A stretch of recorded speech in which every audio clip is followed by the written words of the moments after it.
这个寒流等威力，濒临沿海的养殖业者都惊鱼灾会来冻死，赶紧抽地下水增加温度。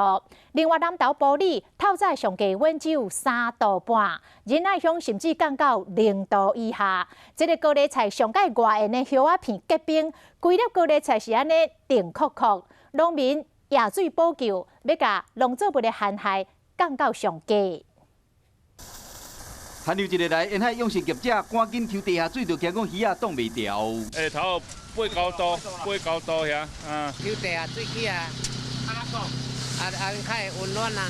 养殖业者表示讲，抽地下水会使提悬水位，嘛，互这个温度上升，这个鱼仔较袂死。这几工来，业者拢顾伫海边啊，随时咧应变。另外，饲鸡仔场，业者嘛用加速炉咧加热，或者鸡仔食袂寒死。